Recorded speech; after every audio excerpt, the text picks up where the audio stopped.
it is 10 o'clock. At the beginning of the meeting, first of all, I'd like to have everyone who's a visitor introduce themselves, starting from left to right or right to left, wherever. All Whoever right, goes you're first. left. Someone on the end. Ken Rosick with ICAP. Karen Emerly with ICAP. Marnie Cochran, video. Tim McCarthy, private citizen. Amy Zima Acker from General Counsel.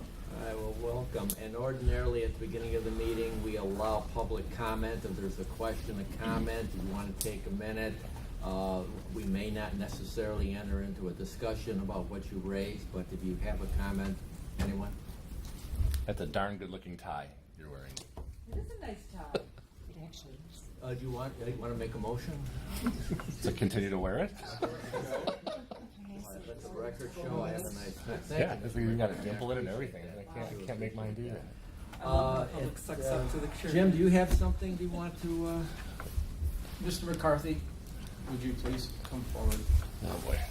Cowardly lion. Yeah. Tin Man, straw. I'll miss you most of all.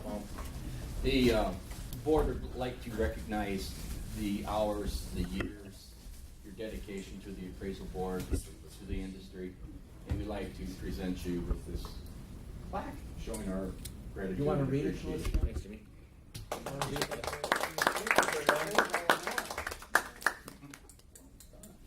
Nice. What's it read? Read it, Tim. It says, "You've been on the board. It's time to go." Take your plaque, move away slowly. Thank you, everyone. Thank you so much. It doesn't say that. No, it It's doesn't. a reflection of the appreciation for your service. It does say that, yes, thank you. Bob was out there photobombing you the whole time With his drone. with a drone.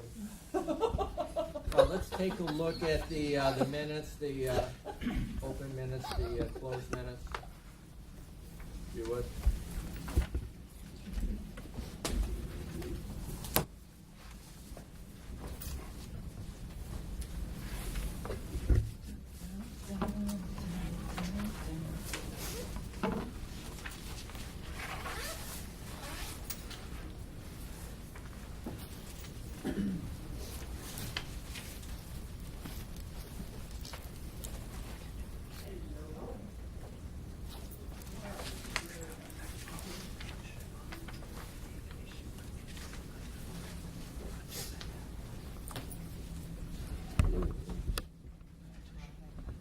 Girl, you were good. Is there a motion? I'll make a motion to approve the minutes. Is there a second? Oh, it's right there. They say that one for you. Jim just has way too much credit in front of him. Second. All right, there's a second. He has to use There's two a second chairs. to accept the motion. All in favor? Aye. All right, the minutes are accepted. We move on to the licensing report, Mary. Okay, the licensing report for July, the associate real estate appraiser trainees is 515. Certified residential appraisers is F1, 2,452. Certified generals, 1,460, for a total of 4,427. And temporary practice permits, 93. Appraisal education providers, 24. Qualifying education courses, 119. Continuing ed classes, 381. Appraisal management companies, 189, for a total of 5,233. Not quite. Almost. The initial licenses for July is 36, and the renewals is 4.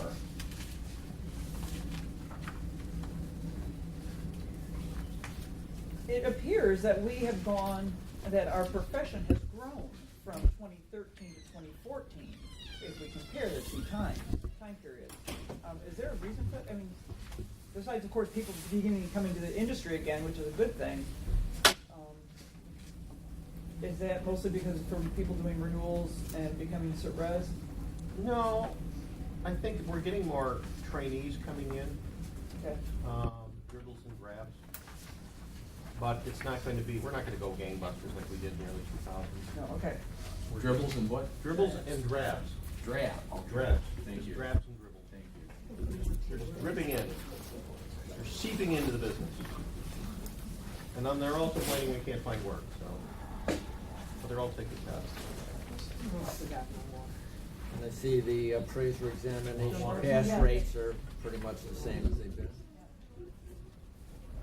50% total tested is 2 for July, for certified generals. Residential appraisers, 50% pass. 6% tested, this trainees is 35%, and the number tested was 17. Yikes. That's kind of all over the place. Yeah, they're all over the clock. Interesting. Wow, nothing consistent. I can't account for the trainee wild swings. They're just all over the clock. I can't tell if these are first timers, second times. I can't tell. Yeah. Any other questions or comments on that report? Mr. Weaver? Well, the only thing I have, I finished a very large project, took me most of this year to finish, which was if you go to our website and check our education courses, all of the distance education courses now have IDEC dates when they expire. Which is glorious. Thank you for doing that. This is a huge undertaking. So when you look at our course listing, if I were to print out a course listing of everything that's actually licensed in ILS, because we license things in a 2-year cycle, we have about another 100 classes, about 400 and whatever, about 400 and some classes. We're down 100 less because some of the providers decided not to, even though they're still licensed, decided we're not teaching it anymore, or they let their IDEC or CAP certificates expire. So I pulled those off. So the list that we have online is always stuff that appraisers will be able to count on as being current as far as whether it's distance or classroom. So that was a huge project I was doing probably all since last fall. Of slowly going to IDEC's website. And there's no good searching technique for the IDEC website. I can't filter it. I have to go one by one by one by one. So that was a huge undertaking, and I'm very happy with that. So when the ASC comes, they should be thrilled. They got a whole drawer of education audit things that have been taken care of. So the next thing is October 17th is going to be our maiden voyage into the supervisor trainee course. It's going to be at the Chicago Chapter Institute offices. How long should that last? It is a 6-hour offering, so we'll probably start it like at 9 and then let people go by 3 or so with about 1 hour break for lunch. The 3 hours, first 3 hours, I'm going to intersperse the AQB's requirements throughout the course. So this will be both the front end and the back end of the course, because if I don't offer this course in October, we will have nobody able to supervise anybody starting January 1. So it's merely to ramp up and get supervisors approved to continue to supervise who they have going into January. ICAP has expressed a notion to do another one closer to Bloomington. It won't be this year though, because I got too many things I have to do before the end of the year to get ready for the 2015 criteria change. I have a lot of forms still to change. Some stuff for the appraisal management company forms. I have to do a renewal form for them. So I got a lot of stuff I have to do. So probably in spring we'll do this again sometime in spring when the weather's nice. We already have some of the legacy course providers, Appraisal Institute, McKissick, those companies have already submitted and have approved their 3-hour AQB supervisor trainee course material. I made sure that they didn't include any state regs or rules because I want us to control that. The dream is next year, hopefully we'll get a couple of instructors, not providers, but instructors in different parts of the state who will be able to teach that last 3-hour module of state regs and rules. And we want to keep tight control because the forms are changing. I still have appraisers sending in temporary practice permits from 5 years ago. Like they're storing them like squirrels storing nuts. I don't know why they're saving these things. but they always get delayed because of that. So we're gonna keep control of the course for a little bit and then let it cut it loose into the world. So I'm actually working on the binder right now. I'm about halfway through the supervisor training class. Is this something that, noting that there is 1, 2, 3, 4, 5, 6 instructors around this table? Is this something that you would encourage us to become a part of and to be able to teach this additional 3-hour component? Oh yeah, anybody who's interested. I've had Dan Ryan express interest. I've had some instructors from the Institute express interest. I don't want to just hand off state rules and regs to a course provider. I've been talking to my fellow wizards in other states, and they all are like, you need to keep control of the content because it is so critical that the state stuff changes, and the subtleties in the state things are very important, and you don't want to gloss over it. And we all know, we've all had USPAP instructors who go rogue on some things, and all of a sudden we're getting stuff back from students going, where did you get this? So state rules and regs are really critical, and I want to keep a tight rein on that for us. So yeah, sure, anybody here will be able to go out and teach that if they want. It's just, we can't, the way the structure is, I can't issue a license to a trainee until they've taken the first 3 hours and then finished up the last 3 hours with a state rules and regs thing, probably within a year of taking the first thing. So it's going to be separated as to 2 separate. It'll be separate. It'll be a courses. 3-hour thing and a 3-hour thing. That's the reason why I wanted to keep it 6. Okay. There's really not enough to make it a full 7-hour class, because in the class I'm going to be teaching, it's going to intersperse. It's probably a good hour and a half of AQB required content, and the rest is going to be, here's how you fill out the paperwork, here's what the matrix means, here's how you work with the supervisor and what you should expect, here's what a supervisor should expect from you. And it's not a lot of the supervisor trainee courses out there now are all about, here's how you interview somebody for a job. That's Yeah. not what this is. Another question. This is how you fill out the paperwork, that aspect. Will you also mention, this is how you actually get credit, instead of, Maureen Sweeney has provided significant contribution to this appraisal report? Well, we're going to talk about the matrix and mile markers for a trainee. I'll probably start out the trainee course by saying, if there are supervisors in here who are thinking that you're training your competition, you might as well not do this.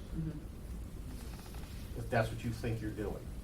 Because there are, I used to work for John Arena for years and for Al Bush for years. And he wasn't training me to be his competition, you just stayed with him because it was a relationship, it was a great relationship. And you can still have that, it's just that supervising isn't for everybody, and sometimes being a trainee isn't for everybody. So they need to figure that out. My problem with the structure of this, trainees, people who aspire to become a trainee and hook up with a supervisor, I don't know who they are going to be. It's impossible to know. So there's no way to advertise for people thinking, hey, you want to be an appraiser? You got to take this class along with the other 75 hours. It's going to be called conditional education because it's really not QE and it's not CE for people coming in. I can't give CE to somebody who's not a thing already, and I can't give QE because the AQB doesn't recognize it as QE, even though I think it really is. This course, now, if there's currently a relationship between the supervisor and trainee prior to 14, after 1/1/15, they will be required to take the Yes. supervisor course regardless? Yes. Okay. Yeah. And Within what time period? well, I mean, everyone who takes it now will be able to supervise after January 1st. People who are training or supervising people now and don't take this course, New Year's Eve, it's over. So the course you're teaching in Chicago is the one that everybody should take. is the one all the supervisors All have the to take. supervisors. Trainees don't have to take it because they're already trainees. All the supervisors should take it. Correct. All right, you're just gonna offer that once. This year, yeah. Once this year. Well, but the deadline's January 1st for having taken it, right? Right. Yeah. Okay. And I don't know how many supervisors we have. Realistically, I could probably go in through our system and try to find out. What's the date again? October 17th, that's a Friday. I need to take it. Of course you do. And would you care for all of us to be there as board members and as support? You can. And to know what you're saying to people so we can answer questions? When I was in Arizona and I watched them put it on, they had about 300-400 in the room, and it was in a college theater area, and the board sat in tables at the front, and we're getting peppered by questions throughout the thing. And sometimes the board members didn't have a great answer at the moment, so it can be a little awkward. Because people had really good questions, and a lot of times the board members hadn't thought about it or were coming at it a different way. People were asking questions about, well, I do tax work, and how is this gonna work, and how do we, and a lot of the board members were kind of like looking at each other like, I'm not sure, because we hadn't had that discussion yet. So you certainly can. I'm not gonna make it mandatory that you show up. We're not gonna have a formal sit down in front of a table for you to get peppered by questions, but you can certainly show up for that if you want to. Here. And what time? Do you know where it's gonna be? Chicago Chapter Institute. 205 West Wicker. It's right at the south, Okay. southwest corner. It faces the Western World. merchandise market. And what time does it start? Probably 9 o'clock. That's fine. We'll probably cut them out at 3. It's gonna be a little bit before rush hour, get them time to get in and out. I think the next one we'll do sometime in spring will be somewhere near Bloomington. It's so close. Do you think we have 100 supervisors out there? Easy. Oh, yeah. And I haven't decided yet, like some states like Arizona actually post who supervisors are, who the approved supervisors are. So it's like, if you take this class and you don't want to supervise, that's okay. But at least you've taken the class and now you can supervise if you change your mind. Will we have a list so this way trainees will know who's? I was gonna roll that out to you and see what you guys think about that. I'm thinking, I'm inclined to do it. Sure. I don't want to, see, Arizona has a separate license category for that. I don't want to start doing all that, and of course the state would push back on that anyway. I don't want to have a separate license just for that. I would just like to have a list of people who are supervisors. Considering that we have fallen into, or pardon me, we have heard more than enough. I didn't know, it wasn't posted, how am I supposed to know who's approved and who's not approved? Mhm. He said he was approved, and I believed him.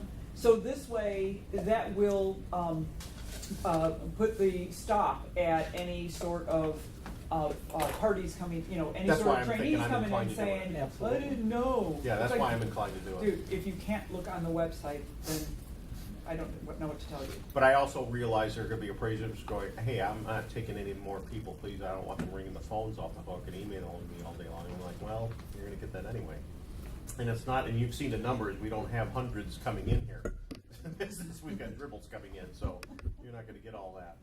So I don't think it'll be as big a nightmare as you think. Did I get the logistics? Are they gonna offer this one time? This year. I can't, I'm not a course provider. I have to launch this out and I have to do it in a way where, this is actually gonna be a training session for future instructors too. Hopefully people will be in the audience who wanna teach this. If the response is overwhelmed, is there the ability to move it to a location that will accommodate more attendees? I don't know, that's ICAP's logistics. How many people does that room hold?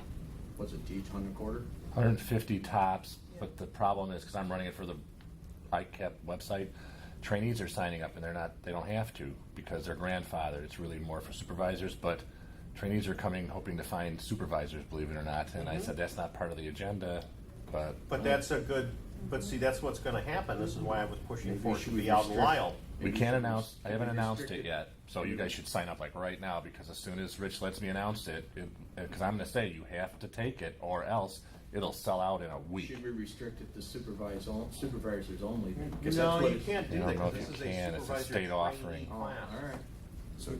So you can't, the registration isn't open yet at this point? It's open. It It's is on the open. ICAP site, but it's being kept quiet until the ICAP seminars are done next Monday, and then they'll let me roll it out. But you could sign up now. Which I don't understand that, because this doesn't compete with I that. told Rich it doesn't conflict, it's mandatory, but he doesn't want it advertised yet. Well, and so if indeed it does exceed 150 people to sign up, can we then, can ICAP switch it on over to Lyle? Or is it because? I don't know. just Well- That's an That'd be ICAP tough, huh? Okay, okay, that's all. Logistics, that'd be tough. So there's no possibility whatsoever of this being offered more than once this year? My prime directive this year is to get our forms up and ready for 2015 so everyone can work. Second thing would be the supervisors who can supervise. I can't make them come up from Southern Illinois to do this.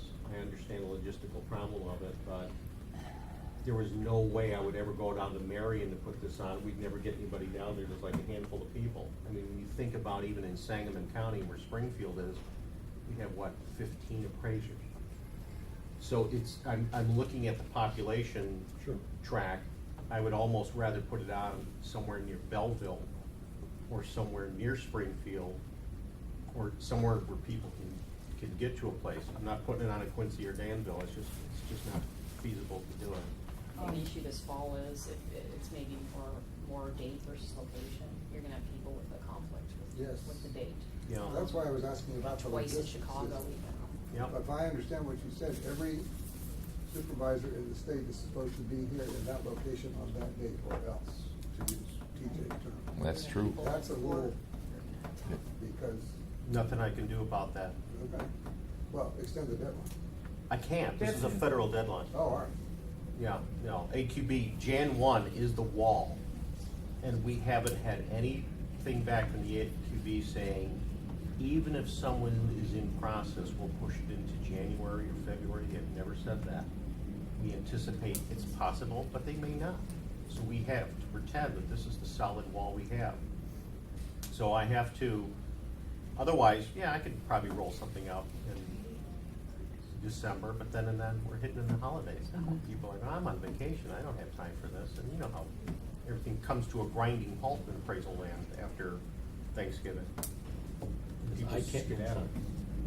I was gonna say, is ICAP considering a promotion to let all the supervisory appraisers know that they really need to take this? It'll be in the announcement that this is mandatory after January 1st, that anyone who hasn't taken this course come January 1st cannot act as a supervisor under Illinois law. So it's going to be pretty clear. And what Maureen was worried about won't happen either with the list, because what the state can do is they'll have a list of everybody who took the class. So when someone hands in that form to be a supervisor trainee, all they have to do is look at the form and say, Tim McCarthy's not a supervisor, and you reject their ability to be a supervisor, right? Yeah. Maybe just make them attach it to the form, add an extra line saying attach your certificate. Just given the firm date scenario, given the fact that this course is really being rolled out with 6 weeks of notice, I would strongly suggest that the state consider a second date, even if it's in the same Chicago location, I just agree on a with you. different date, I agree. different day of the week. Most people book their schedules 6 months in advance and come out, and say in 6 weeks you have to be here on a certain day, and that's the only offering. It could be quite problematic for people that run businesses. Well, that means ICAP, I'm gonna forego then, if that's the deal, and I'm gonna forego the trainee clinic I was gonna put on in Bloomington, and we'll have to move this to be a thing, but I can't do it sooner than October. I was gonna do a trainee clinic in September, just a trainee clinic, had nothing to do with this. But if this is the deal, remember, I gotta start working on my skill. We got rules to get out. I've got a lot of stuff I gotta do, plus put on a course. So ICAP's gonna have to figure out another date somewhere down in Bloomington or somewhere in central Illinois to do this. Before the end of the year, maybe? Before the weather changes. Would you let someone else teach it, like a board member or like a Dan Ryan you were saying, You're perhaps? gonna have to watch how I do it. Yeah, anybody else can do it. I just don't wanna be the guy who's going out and doing this all the time. This was not my goal, to be teacher boy all the time. Okay. So anybody else can do it. If you guys on the board wanna do it, you can do it. And once You'll you know, get- you'll know the rules and the act as well as anybody else. Isn't the largest concentration of appraisers then, I mean, after you get out of the 6 or 7 county area here, it is the Belleville Mhm. area, isn't it? So that would be. a little But I bit- mean, if you make it a point where they can get to it, Yeah. it's more like getting to it rather than being right Right, nested right, in right. Belleville someplace. I'm just saying that's where the cluster of everybody is.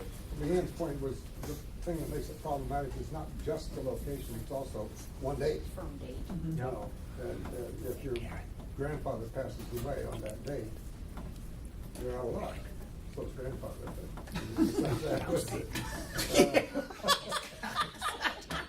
You can't, Well, you we can't had- very haven't well, we? you can't make up for it this year if there's no alternatives. You lose your grandfather and your trainees. Yes. Yay, October. Such bad luck. So, if you need a motion, you need a motion on this? No, that's, it's more of a logistical thing. So, I mean, Oh, yeah? we can do it like in, between, you know, when, during the dead zone time for residential people, which is, Thanksgiving through Christmas. Sometime during that time, that's not gonna conflict with people's holiday party schedule. Well, somebody else is gonna have to do it. I can't do two, not this year. You can do it. I don't care who wants to I do think you it. just all volunteer over there. It's just 3 hours. Or 6 Or hours. 6 hours. It'll be Or 6 hours. two yeah. of us. Six, Two yeah. board members can do it. There's 6 instructors around this table. we'll get it. Yeah, you guys can And do one it. over there. I'll do it. Yeah, well, yeah. All right, we'll work that out then, and Yeah. we'll work it out with ICAP as to where else you wanna do Yeah, you it. get, Okay. you get 7 top dogs in this room right now. Anything else administrative? That's No. an hour apiece. We move on to Mr. Rodriguez, investigation Tag team report. our way through this. Everyone? The status of appraisal cases in investigations for the period beginning July 14th of 2014, all the way up to yesterday's date, August 2nd, 2014, is a current caseload of 48 cases in investigations, and our caseload of that is over a year old is still 7. We had kind of cleaned that up, but in the meantime, newer cases have aged, so it's kind of that number has kind of stayed the same. New complaints for that period coming in were 15. 11 cases were referred to prosecutions, and a total of 12 were closed. That completes that report, and I also would like to say that Investigator Matthew Woods and myself are scheduled for the Appraisal Foundation Investigator Training Level 3 in September, Yay! Oh, good. Where is that going to be held? San Diego. Have fun. How many days is that? 3 days. Will they see you in class, or you're just gonna be in the Embarcadero? What are you doing? Oh, I have to be in Gaslamp class to district down get there? credit for the course. No. Any questions or comments?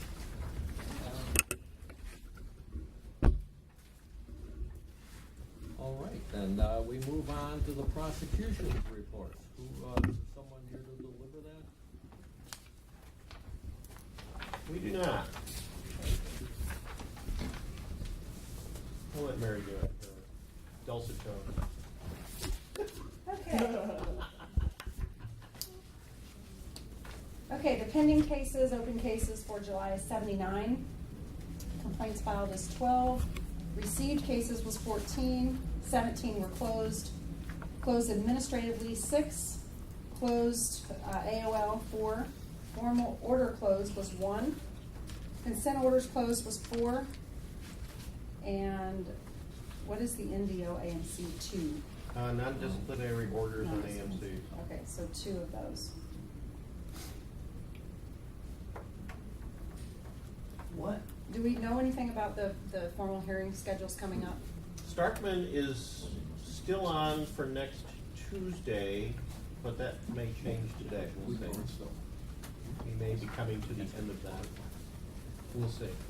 Beyond that, I don't know. There. Go ahead. Based on my communications with Patrick, this is a summary of formal hearings that at least I've heard on, that are still on the schedule, as well as, the individuals that committed to settlement conferences for the 21st. So we still need bodies for the 28th and September 3rd. If anybody wants to volunteer, just either tell me today or email me. Maureen has stepped up graciously for 2 in August and 1 in September, but we still need bodies for August 28th and September 3rd. So let me know. Mark, do we know of these cases, which ones were settled with discipline versus which ones were settled without? We don't know that.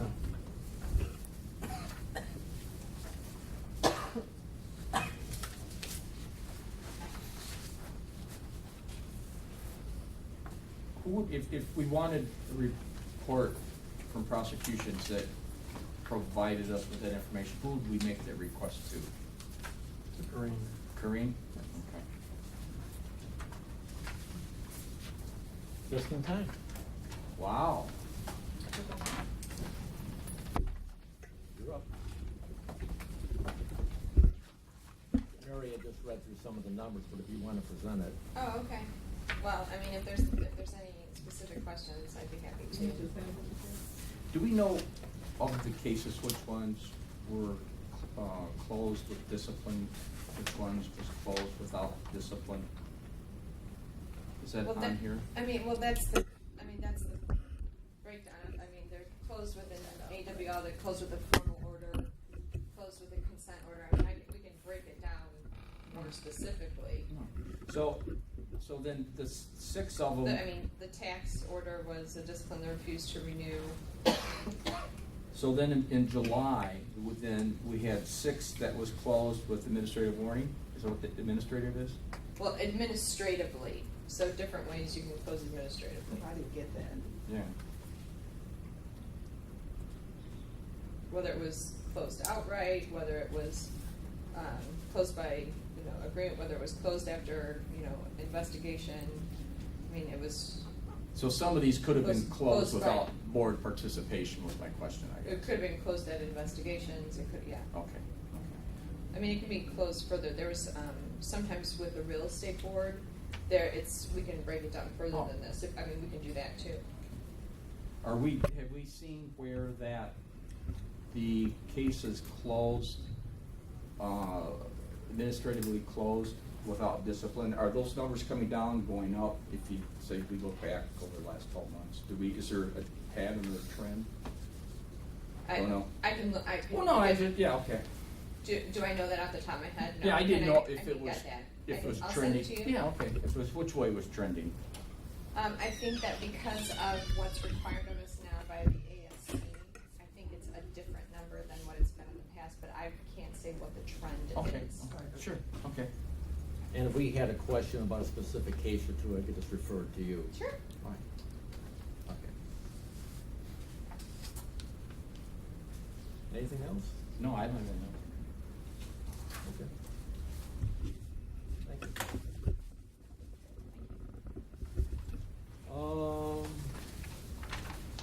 Old business. There's nothing on there. Is there anything legislatively that's going on there with the one? I think Brian had in the packet, Bob Gorman had wrote a letter to the governor from Bob Gorman.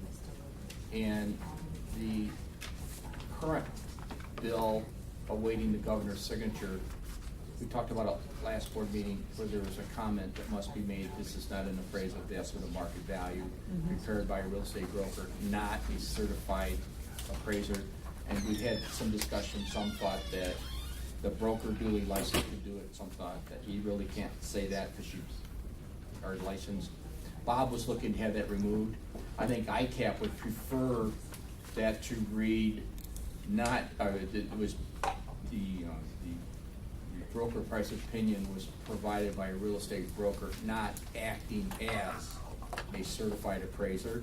I think that then would allow both licensees to continue to do and produce this product without any potential problems from the state should a complaint or something arise. So I would imagine ICAP will probably ask their lobbyists to submit something to the governor, because I think it's important that the distinction be made to the consumer. This is done by a real estate broker, not done as a real estate appraiser.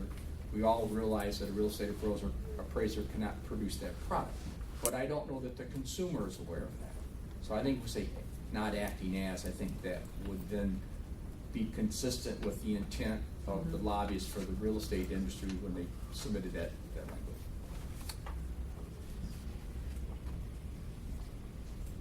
Anything else under old business?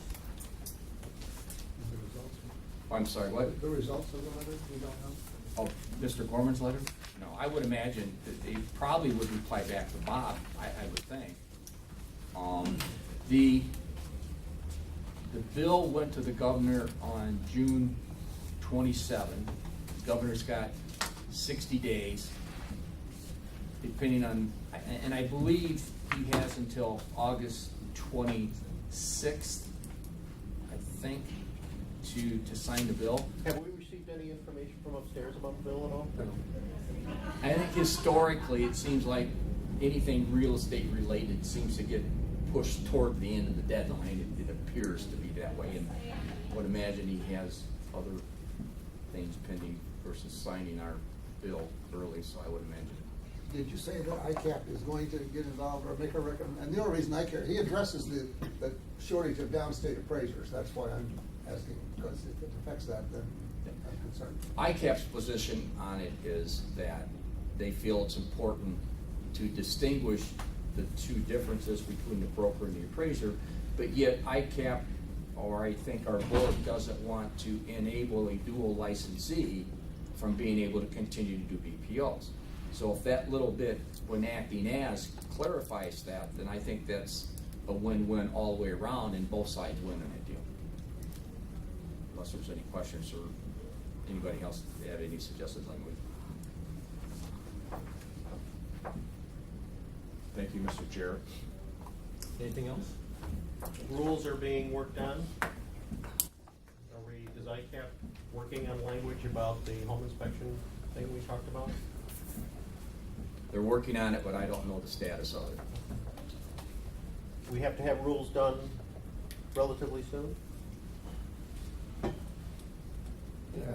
probably relatively soon. All right, I'm largely. Certainly into sometime the beginning part of the year.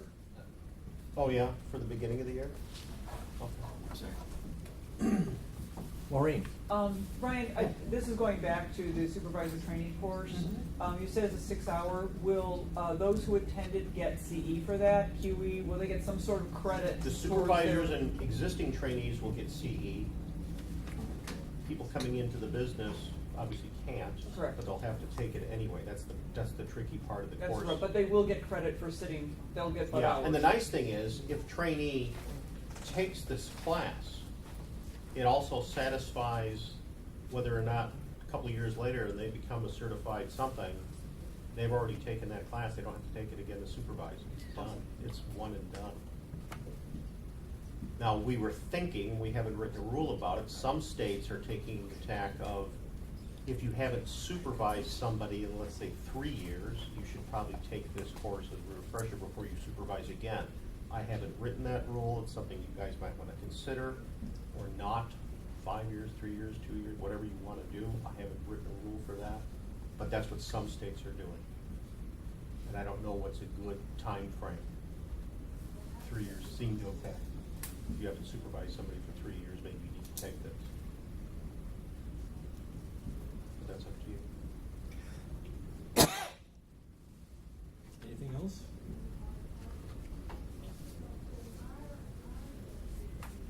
I have nothing.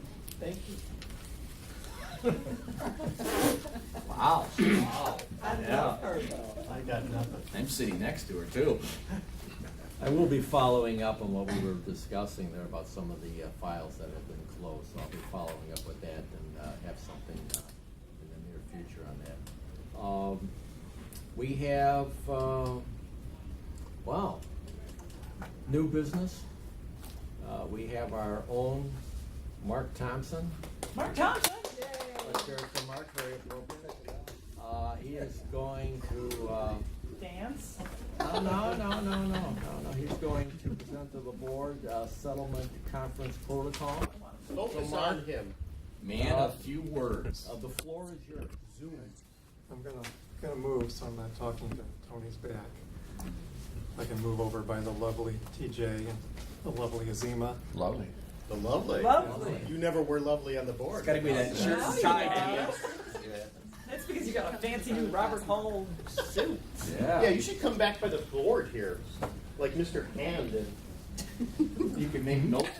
Anyone? This way I Anyone? can get behind the camera too. Euler.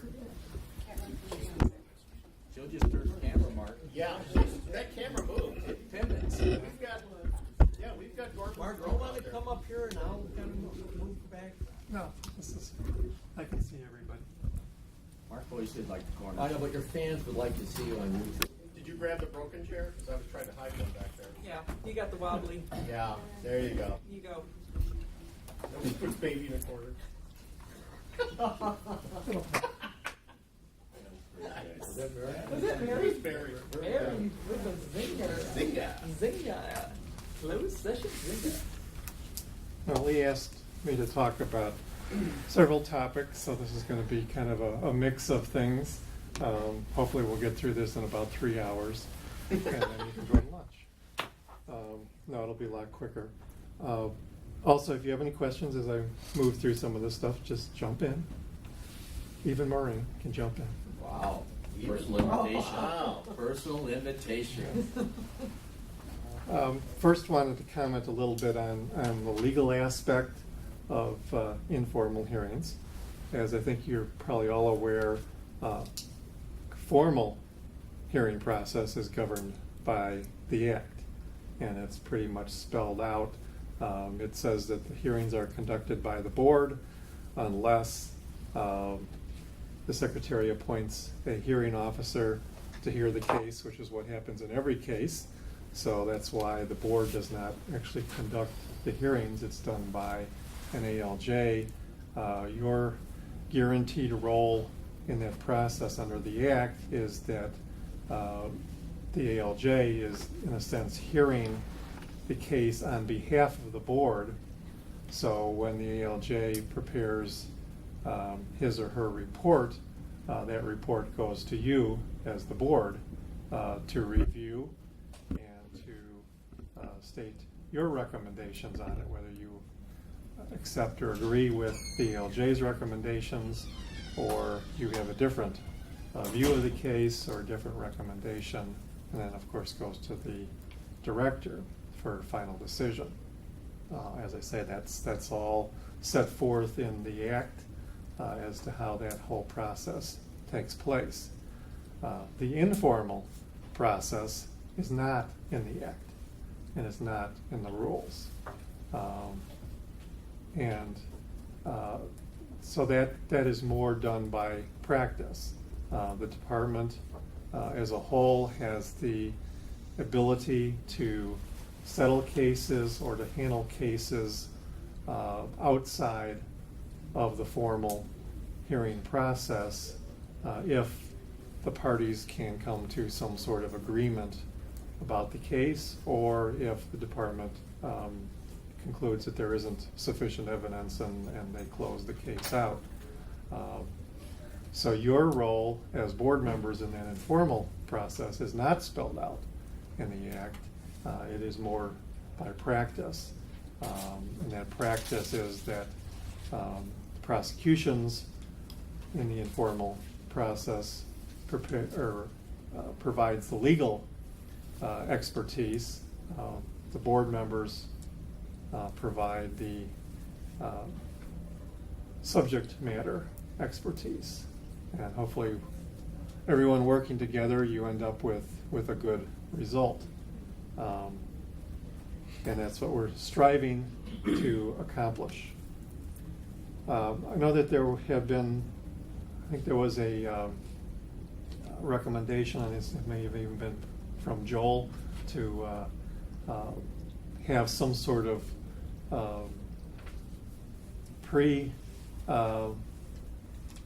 informal meeting, or at least some discussion between board members and the prosecutor over the cases that are going to be looked at that day.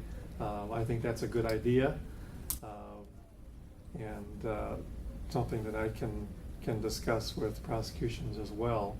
I think that helps save some time and helps you identify what the issues are in the cases, because I think sometimes in informals, and this isn't just with appraisal, but in any of our professions, if you don't do that, you're kind of meandering through the discussion for probably 5 minutes, 10 minutes, 20 minutes, and then it sort of dawns on you what the real issue is in this case, and you could have perhaps reached that conclusion much earlier and then focused in on what needs to be focused in. I think one of the key issues that always has to be determined in every informal conference is, are we talking about a bad appraiser or a bad appraisal?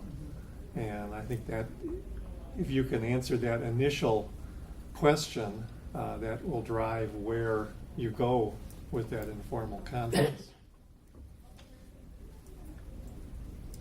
Another issue that Lee raised with me is the issue of, for lack of a better term, independent research.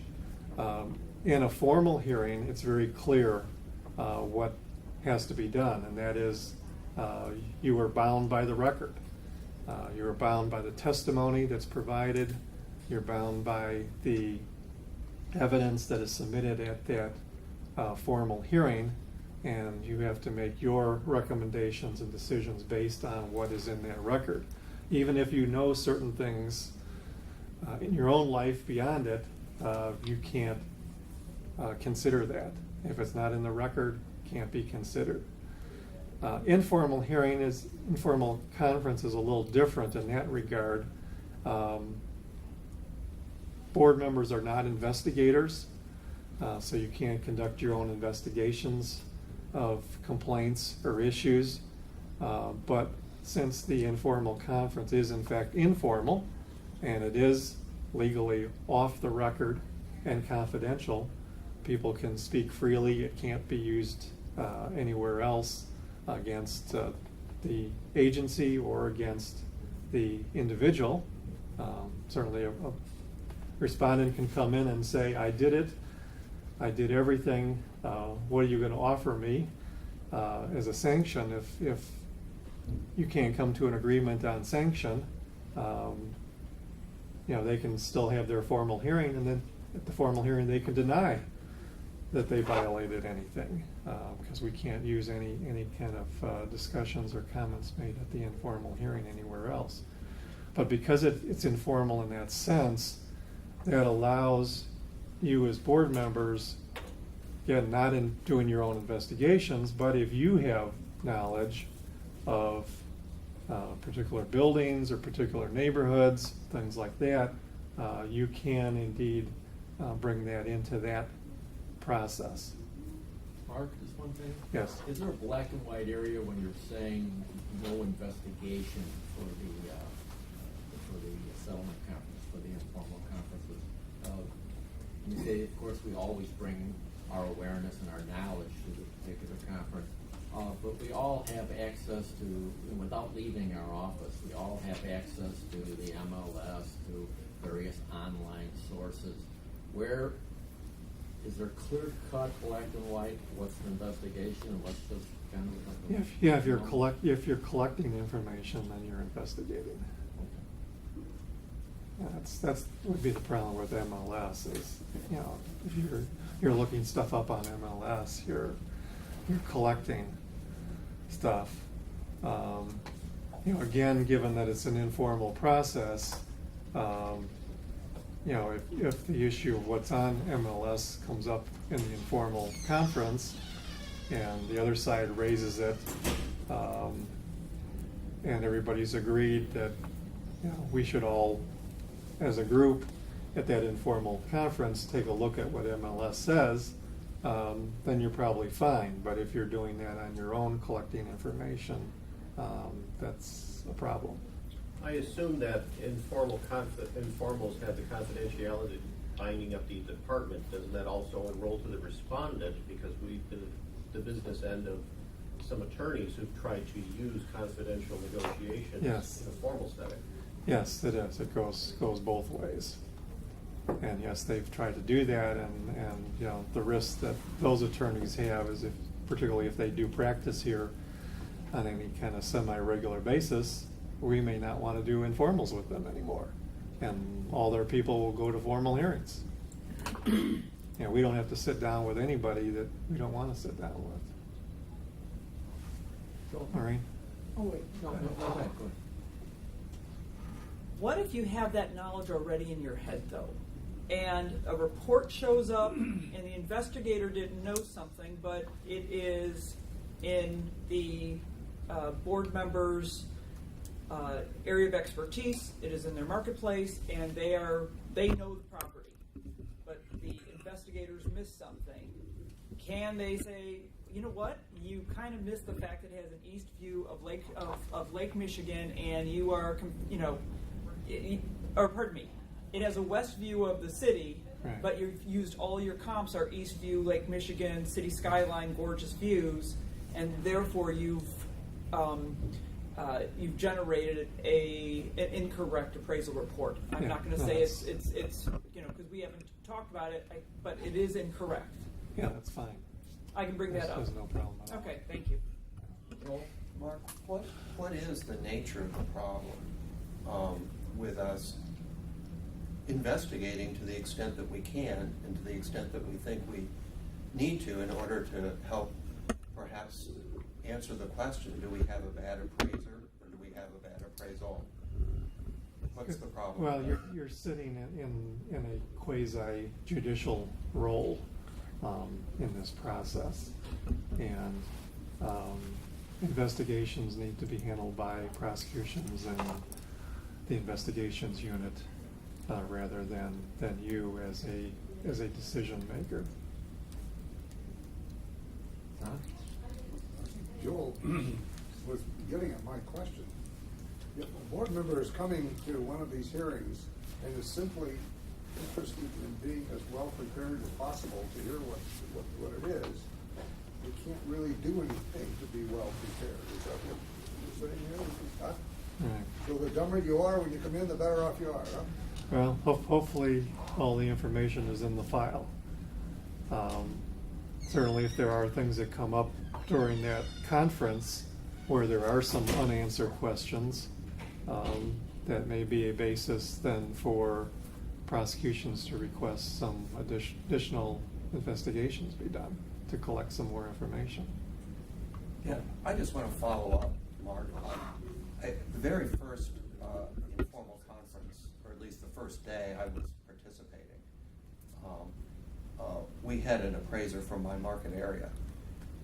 And prior to the conference, back the night before in my hotel room, in an effort to try to become prepared and unaware of the rule that I ought not to be investigating, I spent 3 hours investigating on the MLS and on the local assessor website, and discovered, among other things, that the appraiser's claim that she had verified sales with the assessor was false, since they couldn't be verified with the assessor. So when I participated in that hearing the next day, I felt pretty prepared to ask questions and to see if I could get some responses about, hey, you said you verified this, and you couldn't have, because the data isn't there. It isn't there. So what's with that? So anyway, it still sounds to me like a good way for me to have proceeded in my ignorance, and I guess I still think it's a good way for in those instances where one of us has access to the data, because without access to the data, I mean, we really are fairly well handicapped. And in that particular case, I had access to the data the investigators didn't have access to, so they couldn't have done that investigation. So that's a comment, but I'd like to hear what you think about that. Yeah, I'm not certain how you get around that, because then we get into the slippery slope type thing of where do you cut things off? If either you don't do any investigations, or you get into these things, well, you can do investigations to this extent, but then there still is a line somewhere, sort of a moving line as to what you can do and can't do, because obviously you shouldn't be going out to individual locations or interviewing people, things like that. While doing research on your computer is not as far along as that, it's still kind of in that direction. And yes, it does handicap you to some extent, because many of you do have access to information. I guess part of the issue is, are there things that can be done with investigations, in terms of having better access to MLS and some of these other things that they would be checking, and that I don't know. Excuse me, Jim had his hand up next. Oh, The only concern that I would have would be making sure that all licensees be treated equally. And to be fair, I think whatever we decide to do, I wouldn't want a situation where a licensee would draw one board member that does more of an extensive research versus another board member that just takes the material that's in front of them, reads the material, and makes decisions based on what's in front. I don't care which way we do it, I just think it should be consistent for licensees to be fair. Yeah, I think that's a good point. Well, Joel wasn't doing additional research. He was actually confirming the valuation process. He was looking and saying, okay, this is what she said she had. I did not hear him say he was pulling new comps. I didn't hear him say he was just verifying the data that she had, that the appraiser had, male and or female, that they had. So can we just confirm the data that they say is factual? You're still investigating. Thing is, at the conference, if an issue comes up and they have no objection to you pulling up certain information, then you're fine, if it's by agreement of the parties. How would we have an agreement in that situation? If someone is if a board member is doing research and agreements, investigation, how would we come to an agreement with the appraiser, and if it's the attorney for the appraiser? How does an agreement occur?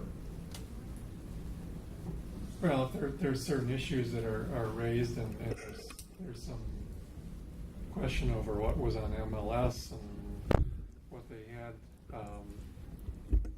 it's really in the discussion of the parties whether or not that would be helpful.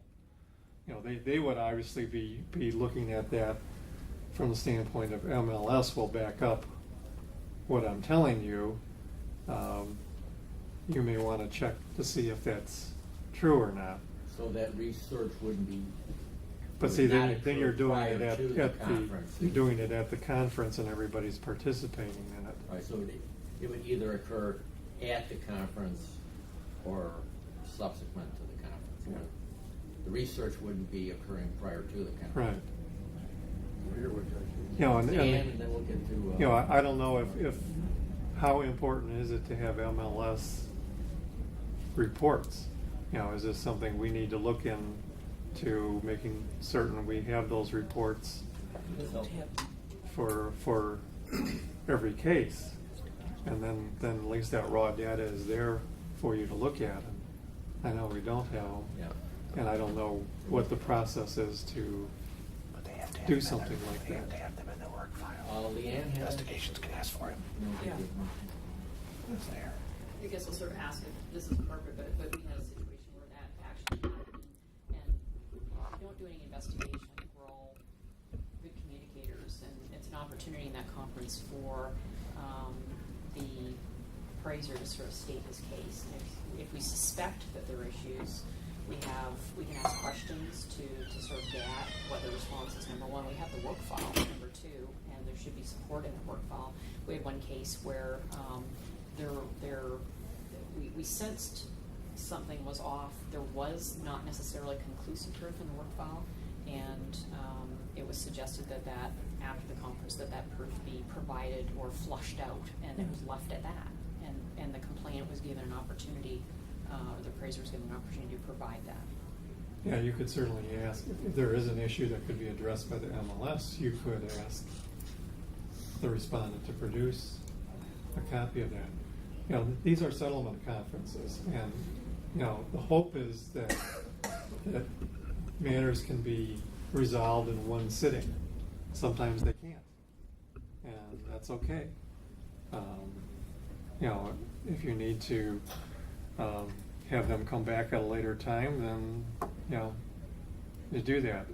You know, even if you have to hold a conference on 2 separate days to finally resolve it, we as a department still save resources and time as opposed to going through a formal hearing. Marcia had a question or a comment? I was just going to say that there's nothing wrong with asking the person to substantiate a claim that they put in there. So they'll either substantiate it or they won't. And then you can make a decision based on that. Correct. Hector? Sorry for getting in the middle of this, No, but go ahead. I just felt compelled to make a comment, and that is that our investigators do not have access to the MLS. And this is an issue that's been raised in the past. I don't know what we can do to correct that, if anything, but I just had to put it out there and make everybody who's not currently aware of that.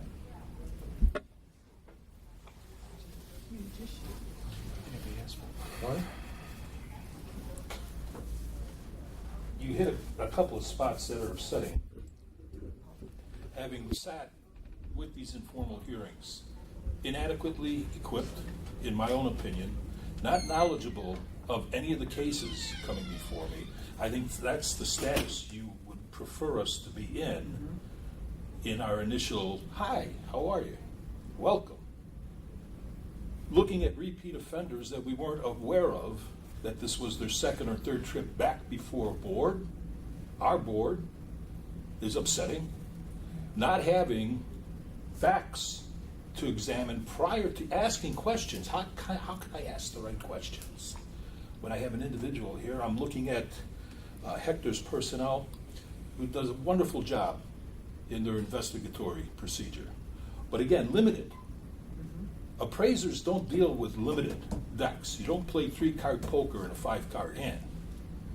So, handicapped, sitting there, and believe me, your licensees come armed to the teeth. They have their attorneys, they've been practiced, they've been groomed, they've been cleaned up, their files have been picked through, and we sit like children waiting to ask questions. If we're going to go through this with the informal, I say get rid of the informal and go right to formal prosecution with each one of these cases so we don't waste people's time. Especially Our time. I don't know about you, but I get tired of showing up for 6, 7, 8 hours playing these games with some pretty sharp characters who are mostly there for the second time at least around, not having a file, not having facts, and now being told that's the way it's got to be. with a report that is written so slick that it looks good to the common eye, but to the trained reader, they know that it is a highly misleading appraisal report. As Joel found out this morning. This morning, when we were doing settlement conferences, or whatever that thing we do, The process works, but it needs some tweaking. It needs some. We need some direction. Any thoughts Yeah, or I advice? agree. Well, I think, Joel's idea about talking about some of the files before the people come in, the beginning of the day, I think helps in that regard. So